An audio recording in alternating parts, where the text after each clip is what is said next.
Hey guys, it's Brooklyn and welcome back to my channel, or welcome to my channel if you're new. So a week ago today I unboxed my 2020 model of the 13-inch MacBook Pro. And right here I have the base model in space gray, so it has 256 gigabytes of storage, 8 gigabytes of memory, and it has the 8th generation processor. In my unboxing video, y'all said that you wanted to see a 1-week update on my MacBook, so that's what I'm going to be showing y'all today. So in this video I'm going to be addressing 3 different things. First, it's going to be why I like this MacBook for my own personal reasons and just everything I like about it so far. Second is going to be answering some of your questions that y'all left in the comments of my unboxing video. And third is going to be comparing this model to the 2019 model of the MacBook Pro and why I think the 2020 model is a better investment. Like I said, the first thing I'm going to be talking about is why I like this MacBook for what I use it for. The main thing I use my MacBook for is to edit these videos. The screen size and the screen itself is so perfect for that. Like, the screen is the perfect size. It's not too big, it's not too small, and if I want to lay down in bed and edit, it's not too much on my lap. It's just the perfect size. And then the screen itself, it has really good graphics, and the picture quality of all my videos is always so good while I'm editing, and the colors are always just standing out, and everything just sticks out the way it should. Before I had this MacBook, I would edit all my videos on my phone, and just comparing to how the videos looked on my phone to the MacBook is a huge difference. And you can see how the quality of this screen is so much better than it would be on my phone. Having such a good screen just really makes me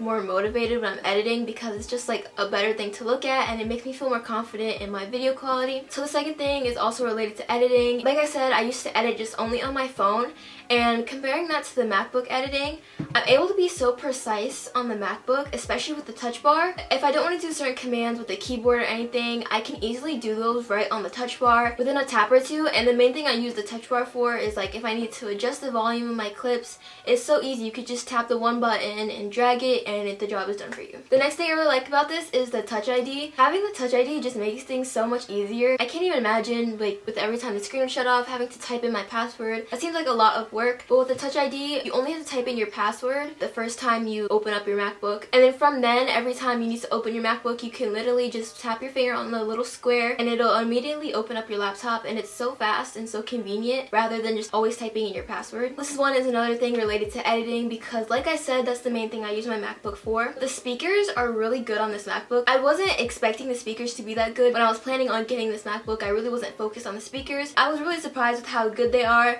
The audio plays so clear while I'm editing. The quality of the audio is just really crisp, if that makes sense. I don't know, it's just such a perfect sounding audio that comes out of this laptop. The last thing I'm going to mention that I really like about this is I don't have to worry about it overheating. I personally haven't had overheating problems with it, and I know the MacBook Pros aren't really known for their overheating problems. That's more of the MacBook Airs. I was just a little bit concerned about that because I knew I would be using it a lot, but I personally haven't had any issues with that. So now I'm going to address some of the questions that y'all asked in the comments of that video. So this first comment is asking if there was any fan noise.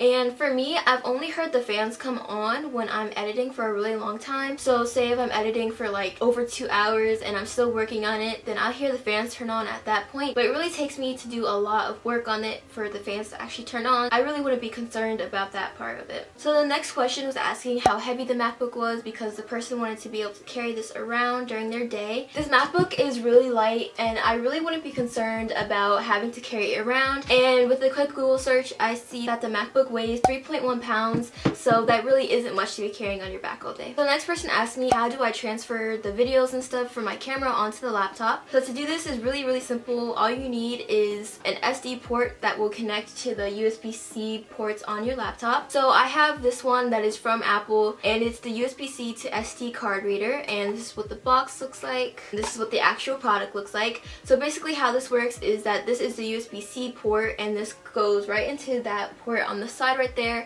and then on this bottom side, this is where you would insert your SD card. Then on your computer it just pops up, and you open up that file, and it has everything that's on your SD card, and it's really quick and really easy. Another option that you can get that would work the same as this one is if you got a USB-C hub, and basically what that is, it's a whole little block that again plugs into the USB-C ports, and it'll lay right flat next to your MacBook, and that usually has an SD card and then some USB ports. So those are just 2 options that could help you with that. So the last question was asking if the MacBook would be able to run games like Sims 4, and I saw another one that asked about Minecraft, and this MacBook MacBook again would be able to handle those games, but I do believe that since those are bigger programs, that after a while of using it, the fan would probably turn on, but I wouldn't worry about that because it's just a fan, and as long as you're not running the program for too long, your MacBook should be fine. Now for this last part of the video, I'm going to be comparing the 2020 models of the MacBook Pros compared to the 2019 models and really any past models of it, and why I think that the 2020 models will be better investment compared to the older models. So the first point I want to mention is that the 2020 models have the Magic Keyboard, but the older models have a butterfly keyboard instead. And basically, if you haven't heard already, the butterfly keyboards just aren't really stable. They're known for breaking really easily, and I've heard many cases of the keys just getting stuck or not working in general, and they're not really as reliable as the Magic Keyboards are. The Magic Keyboards instead, they are just the slightest bit thicker than the butterfly keyboards, but it's really worth it. The Magic Keyboard is definitely more stable. You don't have to worry about your keys breaking, and it's still super quiet to type on, and you don't have to worry about your keys getting stuck either. The next reason why the 2020 model is just a better option is because it's really more worth the money. So for example, the 2020 base model, it started with 128 gigabytes, and the price was $12.99 for the 128 gigabytes. But the 2020 base model here, again, the starting price is $12.99, but instead of starting with the 128 gigabytes, you would get 256 to start with. If you are a MacBook user, you would know that having 128 gigabytes is really not enough, and most people, they upgrade to the 256 either way. So with the older models, you would have to pay the same price for less storage, if that makes sense. It makes a lot more sense to just pay the same price but get more storage for the newer MacBooks. It just seems really obvious why you would choose the 2020 model over the 2019 model for that reason. And then for the actual specs of the laptop, the 2020 model is again better than the 2019 models. For the 2019 models, the max amount of memory you could get was 16 gigabytes. The 2019 model only had 2 Thunderbolt ports as an option, and the 8th generation processor was the highest you could get at the time. Before the 2020 model, you could get up to 32 gigabytes of memory, and the max amount of ports you can get is 4 of those Thunderbolt ports. And the 2020 models, they can go up to the 10th generation processor. And then for those extra features that I mentioned, those don't come in the base model. They would come in the models that cost more money. The one that's like $1,800. If you bought that one, that's where you get all those specs from. And I also believe that the more expensive models have a better graphics for the screen. Don't quote me on that though, that's just what I'm pretty sure on, I'm not positive. If you really want those extra features for your MacBook, then I do recommend getting the more expensive models. So for me, getting this 2020 model of the MacBook Pro,